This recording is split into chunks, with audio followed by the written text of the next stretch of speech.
from the National Alliance to End Homelessness, the Homelessness Research Institute Department. And I'm here today with my good friends Janelle Denzin, Chercole King, and Margot Ackerman to talk about data collection in regards to COVID-19 and what's happening in the field. Just wanted to let you know that all attendees are on mute and chat has been disabled. So if you have any questions, please put them in the question and answer box. You can follow along with our additional COVID-19 webinar series by following the link in this slide. And as a reminder, slides will be sent out after the recording is processed. The slides, the recording, some helpful info, everything will be posted on our website probably by tomorrow. And then we also have our new forum on ending homelessness where you can come and share information with other providers, learn from each other, and just get all kinds of updates. So as I said, on the call today is myself, Chercole, Janelle, and Margot, and they are going to talk about the really awesome work they're doing on COVID-19 data collection. So our agenda is how are communities getting data entry done and looking at workflows that work and seeing what the data is revealing. And with that, I will turn it over to Chercole and just let me know when you need the slides advanced and I will move them along. Okay. Thank you. Hello, everyone. My name is Chercole King, and I'm the HMIS administrator for the HMIS lead for the Greater New Orleans region. So I'm so glad you can join us today. So we're going to go ahead and jump right in. You can go to the next slide. First, I want everyone to know these are stressful times, not only for the clients, but for our case managers and HMIS and data teams, who are not only working with the community, but also caring for their families, and in many cases, being affected directly by COVID themselves. Making such rapid changing decisions during a crisis is a big work and can be frustrating. I want you to know we are all right there with you. Just know your work is not in vain, and all communication and collection of data in any form matters. All small actions make a big impact and could affect how COVID-19 data affects homelessness. This is something often I have to tell myself because we aren't working in our normal capacities, and with so many moving pieces, anything can change and you have to adapt. I know some days it feels like COVID data 19 is not, data is not possible. But I mean, it's not possible, but it is, because new things are happening every day, and it is possible for all of us. It is all about knowing the DNA of your community. For me, in any segment of data collection and workflows, it's important I understand the community, not only the clients, but the individuals collecting the data. You want a system that runs smoothly for your size, as well as the unique systems that are currently intact. A couple facts about my community. I'm in the state of Louisiana, which consists of 7 COCs, and I represent the HMIS lead at Violink for Orleans and Jefferson Parish, which is run by the Unity COC. So a few questions to start asking yourself about your community. Who are your key players? Are you currently collaborating effectively with the city, state, shelter, business community, etc.? We need to always understand who is involved and how they can help this data come to life and make a difference. For my community, the main players are the Unity COC, the City of New Orleans, Louisiana Services Network Data Consortium, and our service providers. These are the main users and funders for us currently. And what makes your community unique from other communities? Not two communities are alike, so what is different? So for example, in New Orleans, we have a limited sharing system.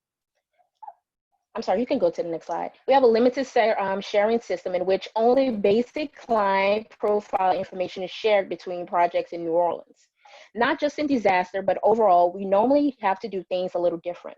For our region, because we have a higher percentage of population within the state, a higher number of users with a diverse background and different makeup of the system. In 2019, 2,941 people were homeless on a given night in Louisiana. Also in 2019, 1,179 of those people were homeless on a given night in New Orleans. In our community, we have over 260 end users, which is the highest in the state, and we represent over 130 programs. So we're always working to adapt and make things work for our community. Another question I start to ask myself when going through this process is, how are those things' unique characteristics affecting data in negative and positive ways? Where are we excelling and failing, and how can we use what we know to make COVID data work for us? In my community, things are always changing rapidly, not just during emergencies. So we used to working with so many changing pieces. Initially, things happened so quickly, we changed our workflow almost daily working within COVID, trying to figure out how to manage and know exactly where all the clients were going or moving between hotels. It was a complete process for us. Now, currently, we're in the midst of a more stable setup that works for our continuum, and that collects triage information, demographics, and then moves our most vulnerable through what we call our disaster coordinated entry. Some cons is currently different groups are collecting data differently. So this is a challenge we're working to get everyone on a unified system. Also, sharing constraints. The way our COC and others share information is different. So making sure to have a solid sharing plan in place can be a time consuming and put constraints on what data we receive. A pro for us is that this is a chance for us to bring statewide collaboration to the next level, as well as once we get all the systems on the same page, extensive data around the state on our homeless. Next slide. Next, we start asking, who are the case managers and staff collecting and inputting the data? Who will be leading this charge in COVID data? What do you know about this group, and how can you leverage the information to help them be efficient and complete the goal? The big question is, what is your community communication infrastructure? How are you relaying most information about disasters, HMIS, and etc.? This will be the best way to inform and begin buy-in for COVID data. For example, most information for us is disseminated through our local COC newsletter, as well as the HMIS newsletter, which my team runs, and contract managers communication, as well as our service provider meetings, which happen monthly. Once you understand your community, you can begin thinking about building a workflow. The first question to ask yourself is, how can we make it feasible for our community? I say this a lot, but it's important. There are a lot of great plans out there, extraordinary workflows, but is it realistic for you? You must build something that will get the job done in the end. Always remember, there is no one size fits all. For us, that means developing a workflow that was built around the outreach team working with the street population going into hotels, the team working with the potential cases of COVID of the homeless population, as well as working with our individuals who are working with shelters. You have to understand them all and be able to make them work together, the systems work together, so we can get some great effective COVID data. This leads to the question of what procedures could collect the data but not put stress on the individual doing the work. You have to make it effective and easy for those people, because they are actually going to get out there and make sure we get everything we need. The last part that pretty much ties into the other two are getting creative. You can go to the next slide. Now that you know your community, you can start looking at what other communities are doing. This is an opportunity to keep your community in mind and find those techniques that you can utilize for your community. It's also an opportunity for you to look at what worked in the past and for you and how you can add that into the fold. For me, coming from a city with natural disasters that we often have to deal with, we always have our pulse on triage and developing rapid data solutions. For us, or as my director likes to remind me, keeping things simple is adds to build the helpful assessments and work around issues in your community. So it may seem overwhelming, but this type of data is definitely possible. You can go to the next slide. COVID data will add value to what we're doing to aid homelessness and end homelessness. The biggest value is remembering the cost of inaction can result in service disruption. We must collect data now to understand the effect of COVID-19 to allow us to evaluate our services and housing situations. Taking action now would change the impact of a 6-month interruption we are currently experiencing and will continue to experience during this time. COVID data would help anticipate and begin planning stages for the next waves. As you know, our healthcare system around the country has been overwhelmed, but collecting this type of data, we can help review clients and not overwhelm the healthcare system by providing referrals. Also, as I'm sure you heard, the threat of a second wave of COVID-19 that could happen in the fall. This data could help us plan how our clients rapidly move through the system, who are the most vulnerable, as well as provide the right services to help in this pandemic. There is a possibility for an increase in homelessness due to continued rising number of unemployed due to COVID. This type of data can be researched to help navigate individuals to the right services to prevent or shorten the length of homelessness due to pandemic. Overall, it's an opportunity to understand demand during emergency, put on our shelters, programming, and even how it shaped our coordinated system. Once we understand, we can further plan and be proactive in future events. You can go to the next slide.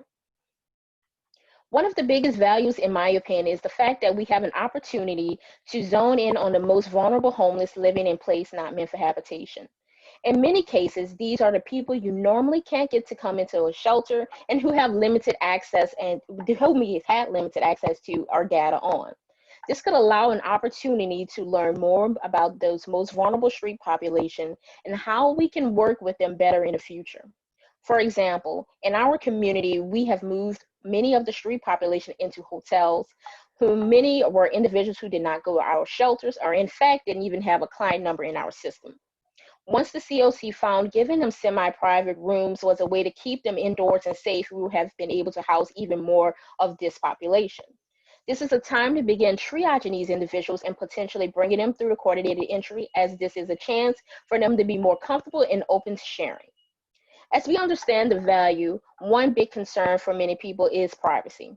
I'm sure for most communities, this is one of the bigger issues when dealing with COVID data. I think there are a few areas you should consider to review to ease your concerns. Take a look at your data sharing agreements. Are these agreements up to date? Is it clear what information can be shared?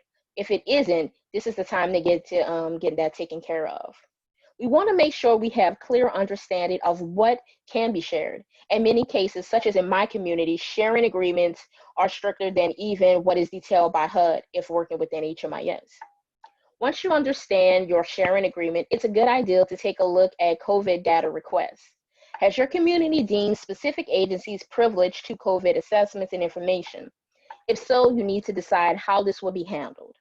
For a community with strict sharing, such as myself, I developed a data request form that allows for community partners to request specific COVID data after approval from the COC. They don't get access to the system, just client case manager information. And lastly, just remembering to make sure you understand HMIS privacy and security standards that are put out by HUD. Next slide.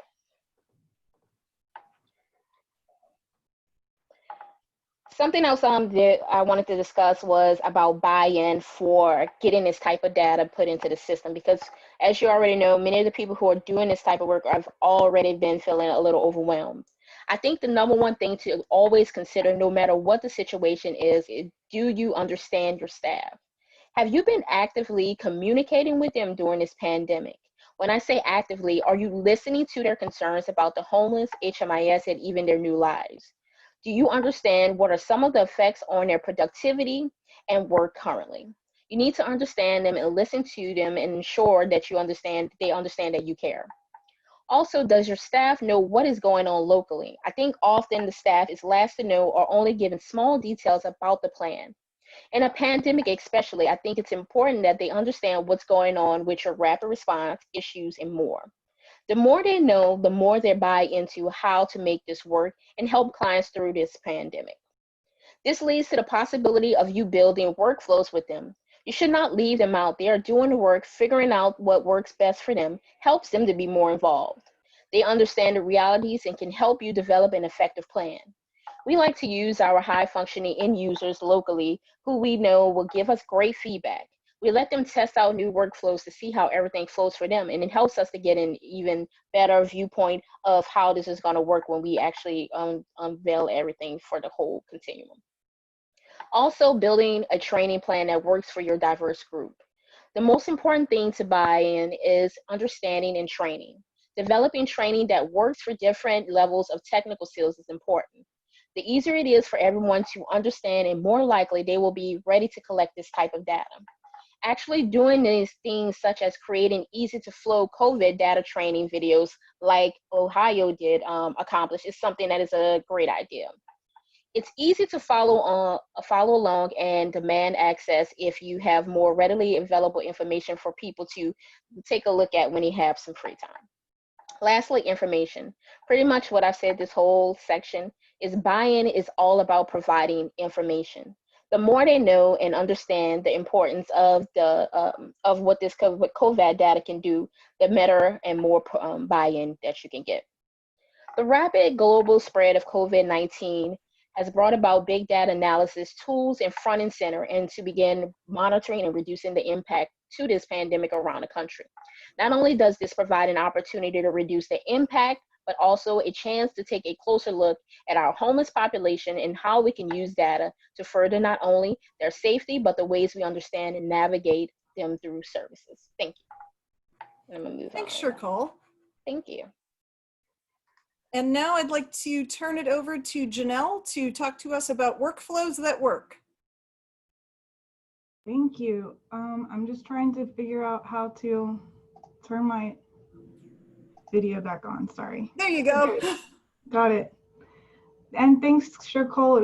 I'm from Louisiana, so it was really great to hear about how your community is doing. I really appreciated that presentation. Thank you. Hello, everybody. My name is Janelle Denzin. I'm the HMIS data analyst for Ohio. Next slide. We're gonna go fast through the first couple slides. This is the organization I work for and some of the things that they do. So you can go next. Our HMIS team is the HMIS lead for the Ohio Balance of States COC, and we're the HMIS admins for the Youngstown COC. But today we're going to be talking about the Balance of States COC because that's the workflow that we're talking about. Not yet. Our Balance of State has is the 80 out of the 88 counties in Ohio. That's the blue area on the map here. And important later is that our coordinated entry system consists of multiple access points around our COC. So we are not like a single point of entry. We have multiple access points in we have at least one access point in every county. And they coordinate prioritizing their people for housing at the either county level or a clump of county level. So, okay, next. So this is the team that I'm on, our Erica Mulryan, our COC director, and Matt and Amanda and Carolyn. All of us created our COVID-19 screening tool and workflow. And so, yeah, I just wanted to give props to them. We all worked on this. Next. So these are sort of the sort of decision points I feel like that our COC made that other COCs may or may not make, but we sort of thought through these things. And it wasn't all at once. These are just sort of where we've landed. So basically we decided to use the CDC guidelines to figure out how to get what we need out of our COVID-19 data that we're collecting.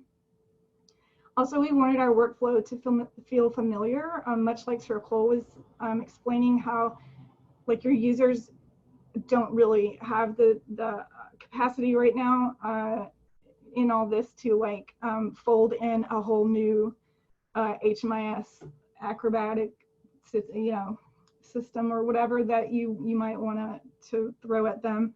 So we wanted the workflow to feel familiar, just like any other data that we're collecting in other workflows. Oh, go back. And then we also decided that we were going to require that households be assessed daily, but we were not going to require that they enter that data into HMIS.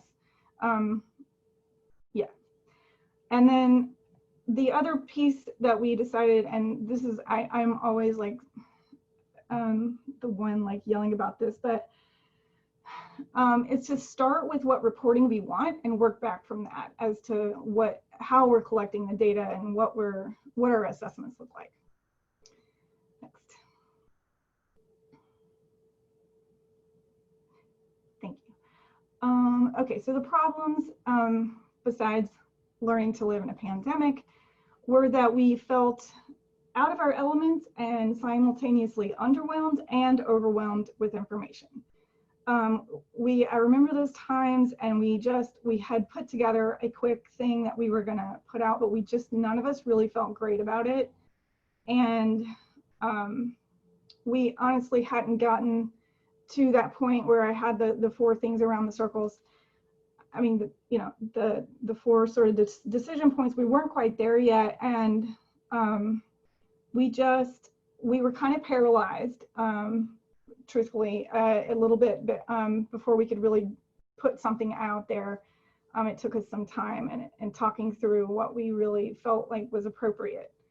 And so once we kind of landed on those sort of decision points that we are at so far, we felt like we were in a good enough place to put out an assessment, which I'll show you in a second. And then even though we kind of got past that, we are still having sort of shifts in reporting goals, and the CDC guidelines are shifting all the time. So next. Okay, so like I said, we tried to start from what reporting we wanted and then work forward from that. And so these are the reporting goals that we have. One was to add a column to our existing prioritization report. So our prioritization report is written for all the access points that I talked about before, about the coordinated entry system that we have. All of those counties and clumps of counties, when they have their prioritization meetings to decide like which households need to be prioritized into permanent housing, they use this report to help them do that. So since that report already exists, we wanted to add a column to that report that would give them sort of somewhat each household sort of COVID-19 status. So like if there's anybody in the household with, well, I'll get to that. And then the other 2 pieces of the reporting that we want to do, but we haven't really done yet, is some COC-wide and county level reporting on positive cases over time, and risk factors, and contact and symptoms and things like this. That and I have these as separate ones, but really it's probably all going to be in the same analysis. We want to add into that racial equity reporting, and I'm taking the ideas from the National Alliance spreadsheet on racial equity and COVID-19 to inform some of these the data elements that we've added to HMIS. Next. So a couple of things about the assessment that I'm going to show you is that most of the data is yes/no data, which makes it really easy to work with. It makes it easy to work with in the logic for the reporting. Also, the dates are really important, and I'll talk about that. That you know when a thing was true, because that really matters if you're trying to decide like how to bucket a household into if they're a high, medium, or low priority. And then in your questions, you want to ask things like, instead of saying like, do you have a cough, you want to say, do you have a new cough? Because someone with, say, emphysema, or I don't know, something that gives you like sort of a consistent cough all the time, someone that has that condition may just answer yes because they're like, I always have a cough, and that wouldn't help you to tease out like who is having symptoms. And so again, if we aren't planning to use a data element in reporting, we drop it. Next. Okay, so this is the current iteration of our assessment, and is divided. So the whole thing has a date in itself, which tells us when the assessment was given to the client, when the data was collected. Vulnerable client section is about risks, and we have edits into that. We are using the CDC guidelines, but we are definitely trying to keep in mind ideas around like racial equity and like things that are particular risk factors that may or may not be like right to ask of people coming through the homeless system. So we're trying to figure that out, and I'll talk a little bit more about that in a minute. Again, and then we have a diagnosis section where we're asking if they were tested, what the results were, and then the date of the test. And then same with being declared as under investigation, you need a date on that, because if either of those things happened like over a month ago, it's irrelevant to whether that person currently needs to you know, be prioritized for non-congregate housing. And then symptoms, all of those symptoms would apply to the COVID-19 assessment date. And of course that would, you know, when those symptoms were happening matters. And then whether they had contact or not, all of those things have dates as well, because again, you know, if someone had contact with somebody with COVID-19 like 2 months ago, like that's not really something I need to know if I'm trying to figure out whether you need to show up on the prioritization report as high priority. So next. Okay, so yeah, I mentioned trying to decide who needs immediate non-congregate housing. So I have been working with Angela Hetrick, who is a Master of Public Health and a doctoral student of epidemiology at OSU. And she's been helping me with this a lot. We are in conversations. We were just in conversation before we started here, and we're going to get back to it after this to talk about some things, because there's so much there. So we are working on that now. And then so we're currently using like the positive, you know, whether or not they had a public positive diagnosis or and what kind of symptoms they had, whether they've had contact with others, and if there are any risks that they have. Next. Okay, so this is the prioritization report. I don't have a fake database, so I had to put stickers over any of the things that I felt were potentially like personally identifying. So pardon the silliness, but basically this report is a custom report written for our users, and they can run this prioritization report on multiple counties at a time, and it pulls in any literally homeless clients in whatever counties they select. And literally homeless means if they're in an emergency shelter currently, if they're in a transitional housing project currently, or a safe haven, or if they're unsheltered. And that would pull them into this report. Oh, or if they were in a rapid rehousing project or PSH project without a move-in date. So that's sort of the group of people that we're talking about here. I'm sorry. So it gives them all of this information about every household. This is at a household level. And this is the column that we are adding. And it buckets people into, if they weren't assessed recently, then they show up like this. If they are in a high priority bucket, they show up like this. And so this is what would give the people in the coordinated entry meetings the information that they're putting into the HMIS about, like, if there's anybody in the shelter that has symptoms, like get them out.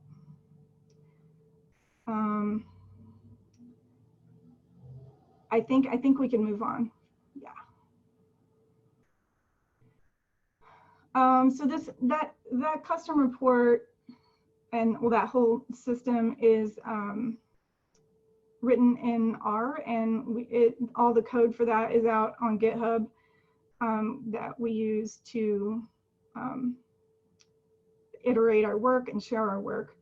And part of why that's important is like it's a way of sharing the logic that you're using. And at the very least, if you're not using Git or coding in that way, You want to definitely make sure that you're describing your logic in layman's terms, as to if you're going to be creating a report like this, to be sure that it's clear how you're bucketing your household so that the case managers understand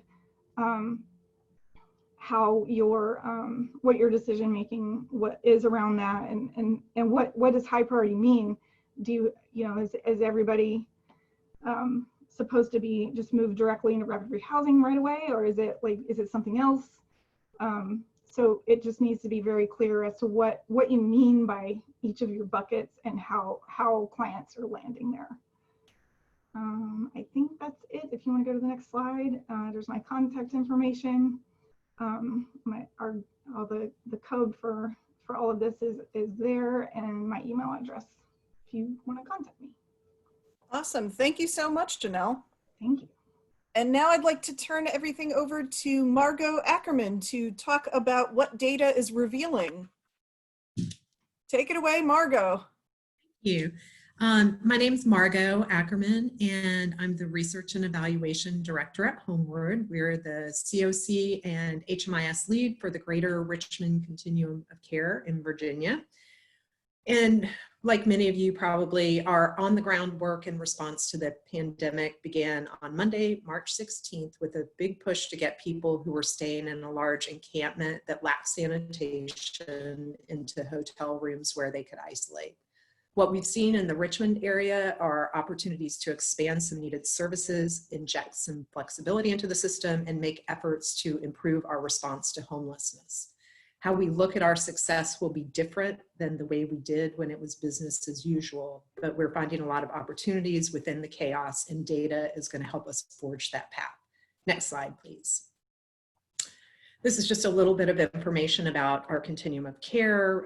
The region includes Richmond and 7 surrounding counties. We have a population in the metro area of about 1.3 million people. Our January point in time count was 547 people, which was a bit of an increase from last year. And the large encampment that I mentioned, which was located right behind the city's thermal shelter, no doubt helped us engage with more people during the count. Next slide, please. One important thing to know about our HMIS is that we have an open system, which is simply governed by client releases of information with very, very few exceptions at the provider level. We also have tools in place that allow sharing to address the needs of clients and to cooperate with each other and share information during a public health emergency. Up until the past few weeks, our strategy for data has been wholly driven by responding to an urgent situation. The first week of our response, 99 people were moved into motels. Nobody was doing HMIS intakes. Nobody was doing releases of information. And we used lists maintained by outreach workers and people who provided food services to figure out who went into hotels and to make sure that entries were recorded in HMIS for everyone. Even without a release of information, that gave us an initial ability to run an APR to look at the number of people that were served, their household compositions, age, race, gender. Most of the clients already existed in our system, but of course we had to enter a name with a fake birth date for 1 or 2 people. Our initial focus was just trying to get client entries into HMIS so that we knew who had been placed in hotels. We also offered to take on some of the data entry for temporary programs, as getting new partners on board with HMIS and getting them to sign agreements and get trained didn't make sense at the time. Some partners were outside of homeless services, so were wholly unfamiliar with HMIS. Others were long-term agency staff who were simply overwhelmed with all that they had to do to keep people physically safe. And we weren't prepared to do all the training that was needed at that time. So we came up with some manual methods of communication, like getting one of our providers to complete a hard copy exit assessment and send it over to us when people left, and then we would just get staff to enter it. We added a COVID assessment that I'll talk about a little bit more in a minute. And the reason that we added it was really in response to a crisis. One of our outreach workers, I was on an email chain where one of our outreach workers was trying to find a client in a hotel because the client was supposed to go into shelter, and the outreach worker didn't know that the person had tested positive for COVID-19. And I think that really set off an alarm within the group of outreach workers. So they got very concerned and very vocal about their concerns. And I think it was, for good reason. It really highlighted the need for us to make sure that outreach workers and other people who might see people in person needed to be well informed about people's test results. And we had buy-in from our federally qualified health center that's doing all the testing and the referrals, and the doctor there said, yes, you can share that information.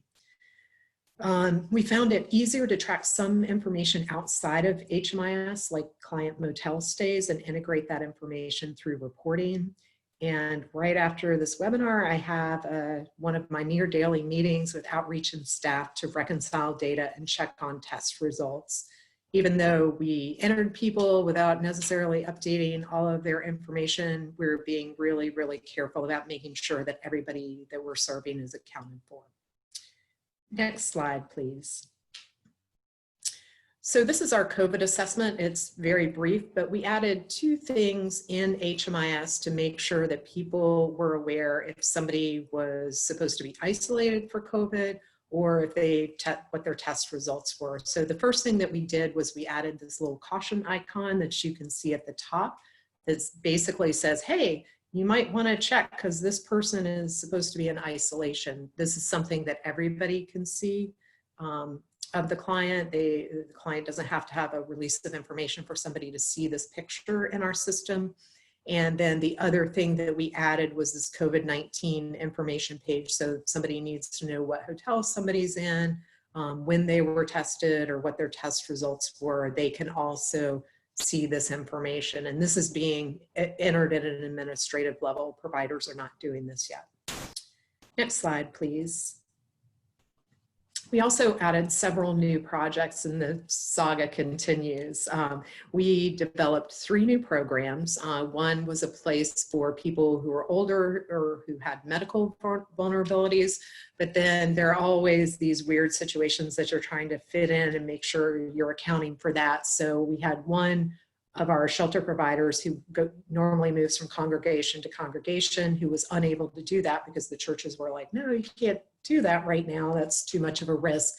So they actually moved to this facility, and then we recorded the fact that they were staying there with a services only entry because they were still in their original shelter project. We also created a temporary site for homeless families. And then we also partnered with a group that does they provide housing and workforce training for people coming out of the Department of Corrections. So we partnered with them and also opened up some, we're calling them transitional beds in HMIS. Then we also created several projects to account for the people that were placed in motels. We created an isolation project for people who were isolated because they were symptomatic or had a positive test. That's a services only project, and the way that that came about was simply that the people that originally tested positive all came from one shelter. So they were really still a client of the shelter, but we wanted a way to record the information about them being in isolation and everything. So we did it as a services only project. We also have an isolation project for people who are slated to move into traditional or temporary shelters. It's sort of like a waiting space before people go into those shelters, and the need for that is that our shelters have opened up again, but they're requiring that people be tested and isolated for a week, and of course get a negative test before they go into a shelter. We also created a project for people who moved into motels who are not awaiting a space in traditional shelter but need help with housing. And then we have a project for people who are receiving meals only, which might be overkill, but I wanted to make sure that we tracked it because we do request reimbursement for it. And actually, as of today, we have another project for the hotels. Well, we did initially with the services only project where people are being isolated for symptoms or a positive test. We did that because people were in a shelter and they needed to receive this service of isolation.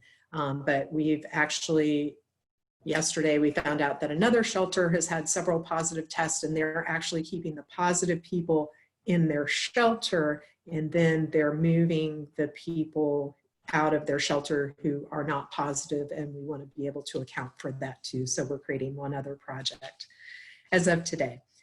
Next slide, Jackie, please. So we're also keeping track of additional data. The motel stays belong to me and an Excel spreadsheet that's intended to help us track the dates when people are in specific hotels. This is definitely one of our catch-up activities because it didn't dawn on anyone that we really needed to track that because the hotels have different rates. So I had to go through all these emails and different lists and piece together exactly where everybody had been during the time. But this will help us with our reimbursement requests. And then we also track the clients in motels in Google Sheets with color-coded test results, with yellow meaning test results are pending, green means they've gotten their negative results back, red is positive. And the reason that we did this was so that outreach workers would have one place to go where they could see the totality of who was supposed to be in isolation and everything without having to look up every single client to get that information. And even though I prefer to track most of the information in HMIS, the spreadsheets do streamline data entry and it just allows you to kind of see the big picture and everything. So next slide, please. Some of the information that we're providing for partners currently are weekly updates. We provide activity and cost estimates to the state, and that uses the motel spreadsheet and some data from HMIS, and it basically spits out the information that's needed for reimbursement in a format that makes it easily pastable into the reimbursement request. And we're also supplying some information for case conferencing to help case managers make decisions about how to best serve clients. I'm currently working on some information about the people we would need to house to end unsheltered homelessness because we are very jealous of a community in Virginia who has said that they've ended unsheltered homelessness and we would like to be that community.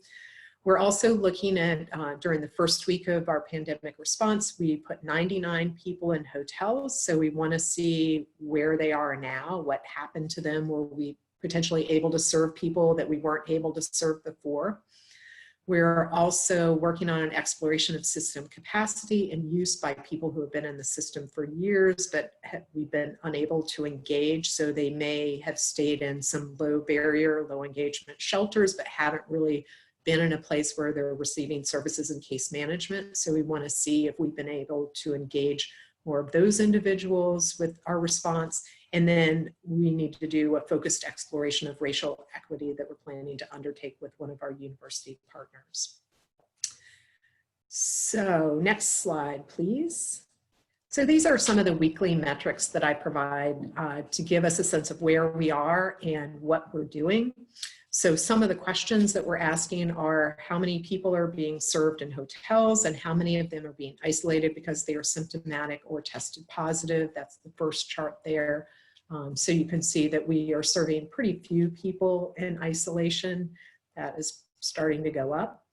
And then we're also asking where are people going when they leave the motels. And so this kind of gives you an idea of some of the activities that are happening within our community. Our permanent destinations are fairly low, but we are intentionally and thoughtfully putting people in emergency shelter where they can receive the services that they're not receiving in the hotels. So we have hired a couple case managers at the hotels to help with some of that. Some transitional housing, substance abuse treatment, safe haven programs. We're also looking at that as not necessarily being a bad thing right now.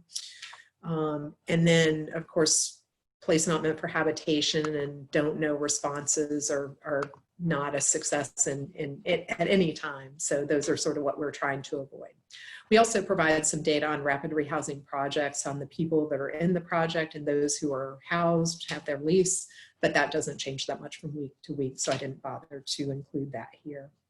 Next slide, please. So did we miss one slide?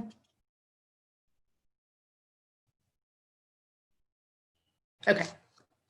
Yep. Okay. So this provides information on program capacity for congregate and non-congregate shelter use. And the big question that we've had is whether we've been able to increase our capacity. We've created all these new programs. And so you can see the non-congregate people who have been in both in the middle in orange, and then the congregate shelter. And what you can see is that we've actually seen a decrease in the number of people that we have in any kind of shelter in our community. So we really haven't been able to offset the loss of capacity with our new programs. Next slide, please. So we've also done some age and race breakdowns. It's just an initial step. If you look at these charts, a couple of differences stand out to me, and differences between the congregate and non-congregate. The first is that in the congregate, we are serving more older adults. That makes sense because there's a program that's specifically designed for people who are older. We're definitely trying to make sure that people are staying safe if they have specific health risks. And then the races of people served in congregate and non-congregate shelters. You know, I think the difference that I see there is that the people in the hotels or the non-congregate shelters tend to be, there's a greater proportion of people who are white and smaller of Black than in the congregate shelters. And that somewhat makes sense based on our unsheltered population tending to be more white than the people who are in shelter. But we're going to look at this in greater detail with some university partners and some people who really have done a lot of work with racial equity and talk about better ways to explore this in more detail. I already talked about this one. Okay, so what success looks like right now. I think that with all the changes, the dramatic changes that we've seen, success looks a bit different than it did a few months ago. I already mentioned that we're not solely focused on permanent exit destinations, though that is our ultimate goal. So far, we've had, this was true as of yesterday, but not true anymore. We had 17 positive cases out of the 52 people who had been tested. We do test people for entry into shelter. Those numbers aren't included here. Engagement of people who have been in the system for years, but who have not been engaged. I've been more in the weeds in data entry than I normally am, but it was pretty cool to see that we housed client number 100 because we've been using the same system for about 14 years. So that was super exciting. We have enhanced connections with other systems of care, including the residential workforce program. Some of these partnerships were really made possible because of the pandemic. There were some providers who were seeing a decline in resources and the ability to serve people. We've actually hired some staff from the residential workforce program to case manage people in hotels at other sites.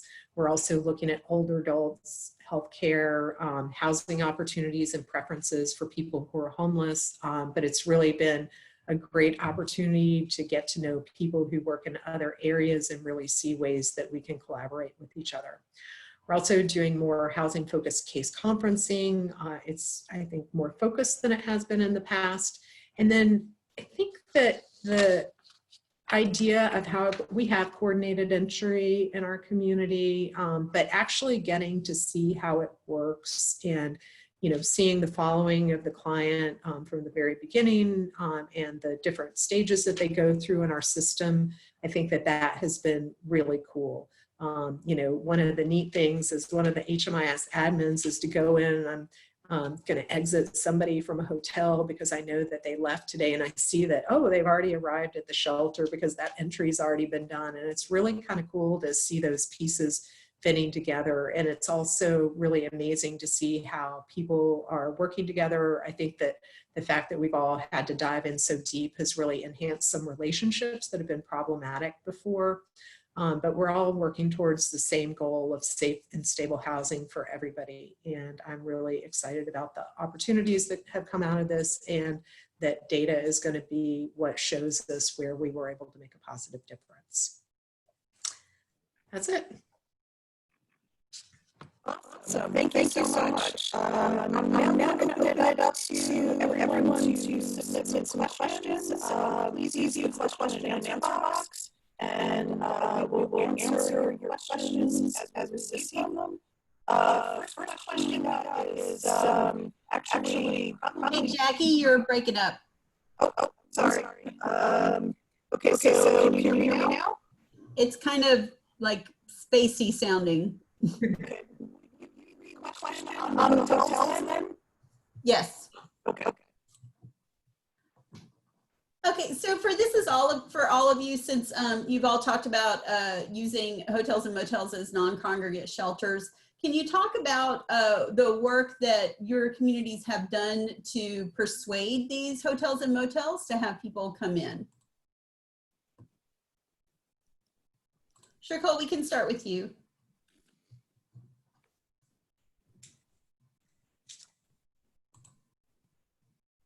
I'd be happy to start if you want to.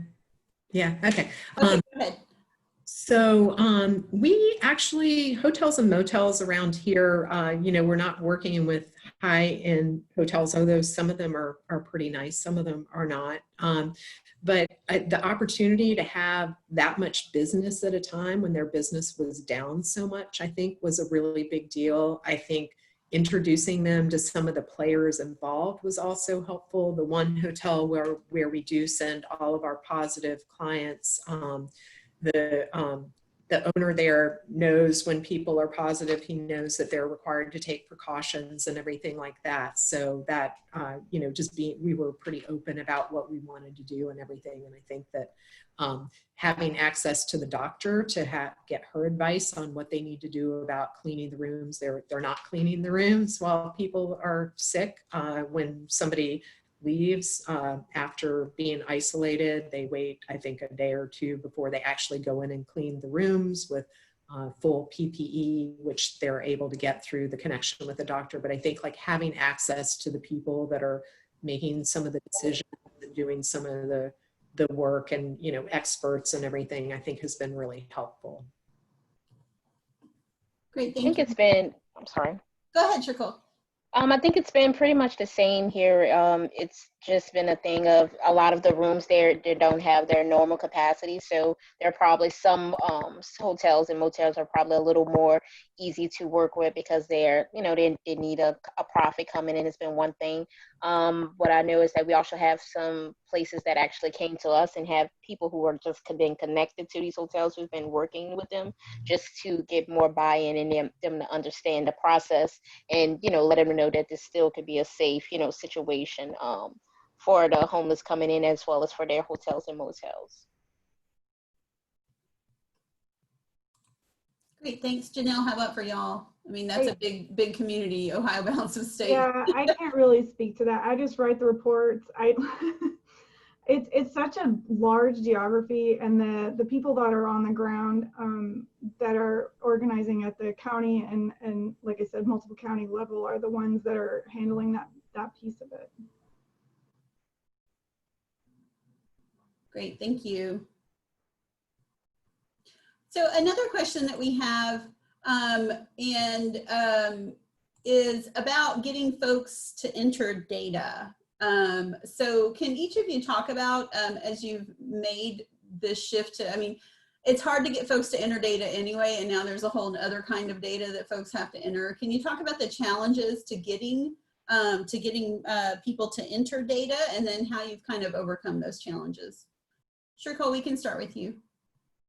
I think the biggest challenge has been that it's been so many rapid changes and things for everyone to do that it's just been stressful to try to, add this extra layer on for, the people who are actually collecting the data.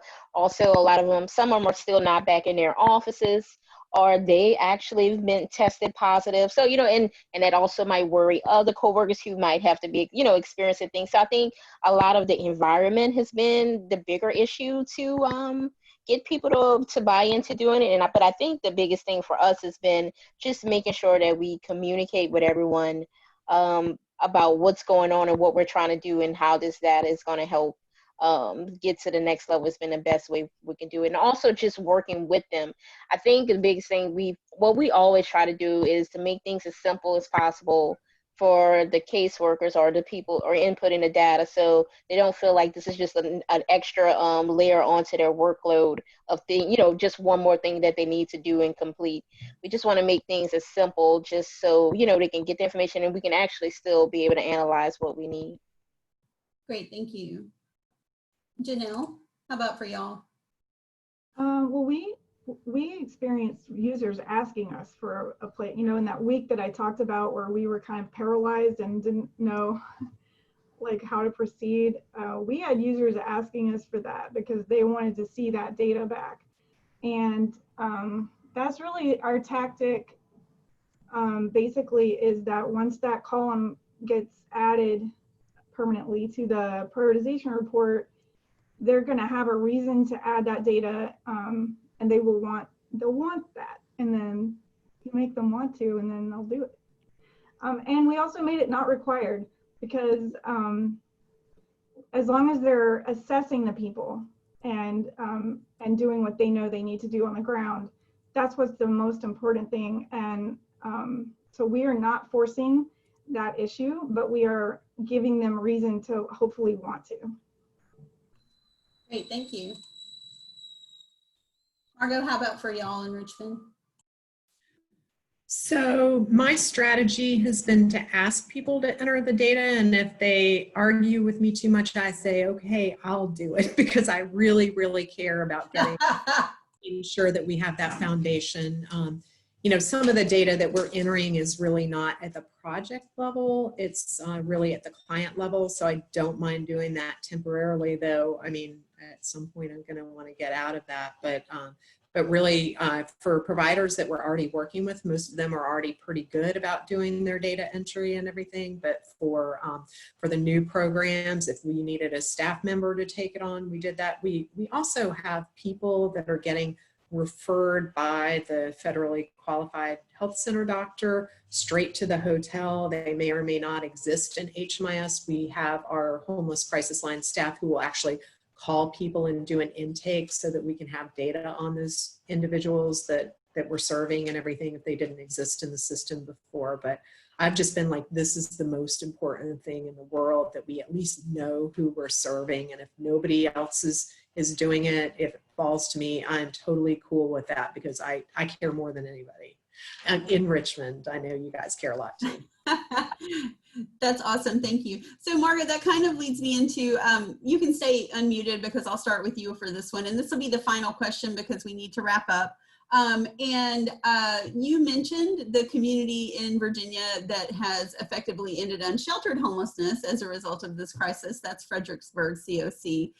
We recently had Nichelle Carver from the state of Virginia on, and Kendall Clater also from her staff for another webinar.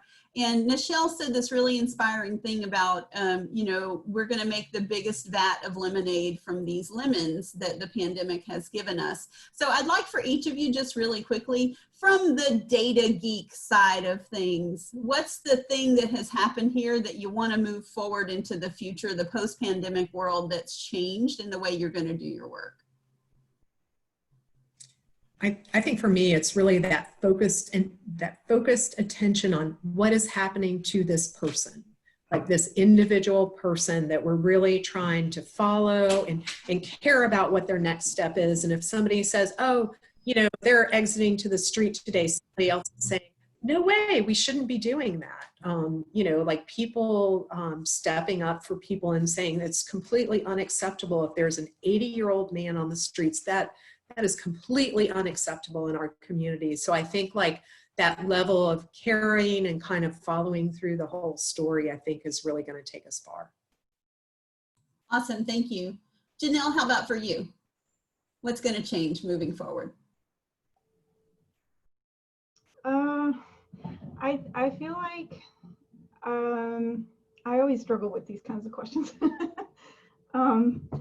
I feel like that we have been pushing this idea of working across project types and within geographies with each other as a system, even if it's more local than the whole entire Balanced Estate COC. And I think that this, you know, all these systems that we've been putting in place and talking about are getting used, especially once that column comes in with the COVID-19 stuff. People will be able to use that, and just, I feel like we have another prioritization report that's in our old system, and I think that they're going to start using this newer one because it's going to have this, and I think people will be able to use their coordinating and all of this work that they've been doing towards a coordinated system in a more, I don't know, comprehensive way. Awesome, thank you. And Shirkul, final word. What's going to change? One data thing that's going to change in New Orleans. For us, I think it's just going to take us to a deeper look at how we do coordinated entry, as well as, like Margot saying, focusing more on the most vulnerable people and actually seeing the full story and being able to work with them and help them in different ways. I think this is definitely going to change how everyone, you know, works and collaborates and actually move through the coordinated entry system. Awesome, thank you so much. Thanks to all of our presenters. Thanks to Jackie for hosting the webinar despite internet issues that are happening. And we will close the webinar now. Your slides and recording will be sent out within 24 hours of this webinar, and stay tuned for additional webinars in our COVID-19 webinar series. Goodbye, everybody.